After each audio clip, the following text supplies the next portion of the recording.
индикации за силата, односно организираноста на такви структури, кои што се веќе на дело, може да кажеме дали се јаки или не се јаки. Така што во последно време не гледаме некоја силна пројава, веројатно затоа што Белград има многу големи проблеми со Косово. Можно е да тие папочни врски на некој начин да се прекинуваат или хибернираат, но секогаш структурата може на повик да биде разбудена. Сега со статусот на Косово, со признавањето на Косово, Македонија има и тест проба, нели? Македонија... Да се види како ќе се однесуваме и воопшто во однос на тој случај. Мислам дека и за тајните служби тоа ќе биде. Знаете како што се пропушта, што мислам дека е многу значен сегмент. Ние 17 години не работиме на формирање брзо, цврсто, енергично на македонска нација. Кај нас секој е дел од своето племе, од своето село, од своето мало. Не се работи на формирање на нација која што е македонска, во која што ќе бидат дел сите што живеат во Македонија, сите ќе си ги имаат истите права, но ќе застанат под едно знаме, грб и химна.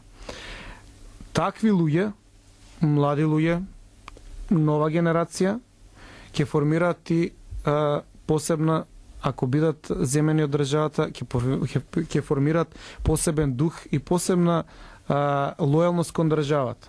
Некој што бил лојален на друга држава, не верувам дека може да се откаже од тоа лесно и под притисок на дугме да не биде вклучен. Да го гледа интересот на Република Македонија, па е видим простиш да скршат некоја глава по пат во една преодна фаза додека да се дојде нели до функционирачка, до стабилна демократија. Но тие факт е дека не го гледаат интересот на Македонија како напредна, демократска, богата, нели, просперитетна држава.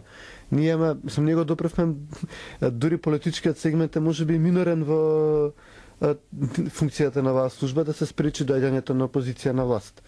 Многу поинтересен економскиот сегмент. Па зошто, мислам, како се вршеше приватизацијата?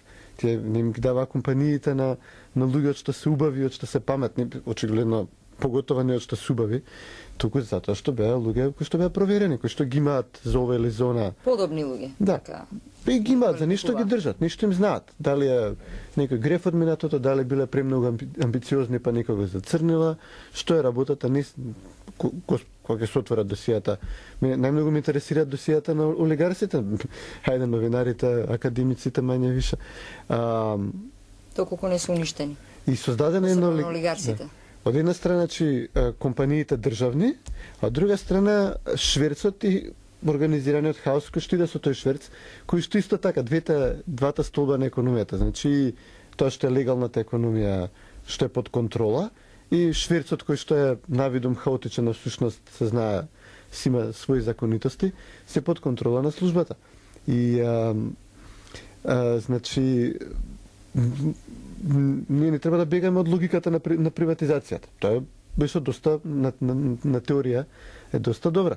Се даваат компаниите на луѓе кои што ќе го гледаат интересот на компаниите, кои што ќе имаат интерес таа компанија да биде богата, напредна, да има потрошувачи, значи народот да биде богат и напреден, да има кој да ги купува производите и услугите на таа компанија, државата да биде стабилна, да биде економијата да се развива.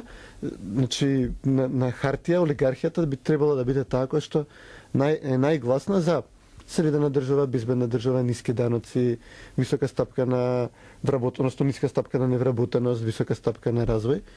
А ние гледаме дека кога олигархијата е на власт, дури кога е капитални примероци на олигархијата се премиери или министри, или кога нивната партија, нели, Бранко Црвенковски и тие 12 директори се на власт, дека тогаш цветаат хаос, цвета беззаконие, тогаш не се случува Кондова, тогаш се случуваат Арачинова, тогаш да се прават фингирани сценарија, се отвараат да се, нели, да се одвлече вниманието, да се дефокусира вниманието. Не постапува логично. Да. И тоа постапува во корист, не работи во своја корист, работи во своја штета. И тоа укажува дека тие имаат, значи, дел од тој хаосот кој што го ставаат да владе, од шверцот, од криминалот, дека тие добиваат некој процент или дека му се плашат на шверцот и хаосот, затоа што едноставно своите интереси не ги гледаат. Не сакаат да направат стабилна држава, не за народот, за себе. Чисто за нивната компанија ќе вреди утре повеќе, а тие луѓе се ракоположени од службата и едноставно се однесуваат толку нелогично што тоа пак кажува дека има нека логика за тоа, но дека таа е превртена логика. Имаме време да го отвориме уште прашањето за законот за рехабилитација, за 6 месеци треба да биде подготвен.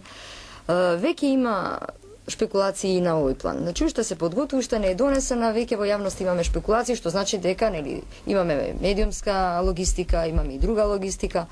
Вака, Петровски, ви објасниме што тој закон за рехабилитација вистински треба да донесе. Повторно се создава контроверзна атмосфера. Секогаш наредниот чекор кој што се прави за да се ослободиме, односно да се демократизираме, да поставиме една нормална платформа на функционирање, се дочекува на нож и како што гледам, тоа станува организирано. Повторно, иако да речеме и го донесовме законот за лустрација. Но тој закон не е комплетен ако не се обратиме, односно ако не го затвориме прашањето или да го отвориме уште еднаш за да го исчистиме прашањето на лицата што се политички судени за идеите за Македонија, бидејќи се дистанцирани, одземани им се граѓански права, затворани се, дел од нив се ликвидирани, семејства се прогонувани.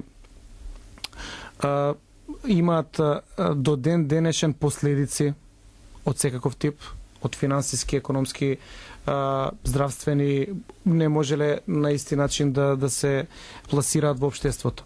Значи, треба да кажеме кои се тие луѓе кои што се осудени политички. Треба да им се извини државата, сега модусите ќе се бараат.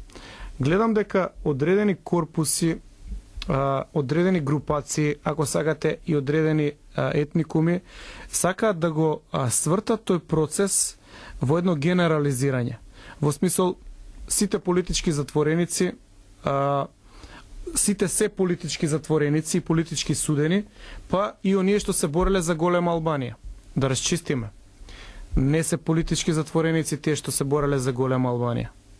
Тоа се луѓе кои што се бореле за насилно уривање на уставен поредок, односно создавање на друга држава. Оние што се бореле за независна Македонија не може да се стават во исти кош со таквите луѓе. Секако, можеби некој од албанците кој што политички се борел за демократско изјаснување, за дискусија, за создавање на политичка партија, бил подведен под групација, да речеме, тие се терористи, тие се за голема Албанија и биле судени. Значи, треба да се разгледаат поединечно примерите, треба и на таквите луѓе да им се даде рехабилитација, но не да се создава сега едно генерално една слика дека ќе се и терористите рехабилитираат, па дури ќе им плаќа државата. На тој начин, оние што се плашат од процесот на рехабилитација, која што би била вистинска, создаваат брана кај јавноста, за да сосема се створи една погрешна слика за овој процес. Кажете ми, некој семејство од Струмица, кое што има жртва, кое што било прогласувано за бугарашко семејство, кое што има 5 мина емигрирани од тоа семејство, не заслужували да се каже вашиот дедо беше осуден идеолошки, а се борел за Македонија, дали да биде независна, дали да биде обединета држава во сите три дела, но за идејата за Македонија да му се признае и да се рехабилитира, да се каже дека бил осуден од комунистички југословенски режим. На тој начин ќе се дополнително затвори овој процес и ќе се исправат по мене историските неправди. Модусите, дали ќе треба да се исплаќа, дали ќе треба да се прави компензација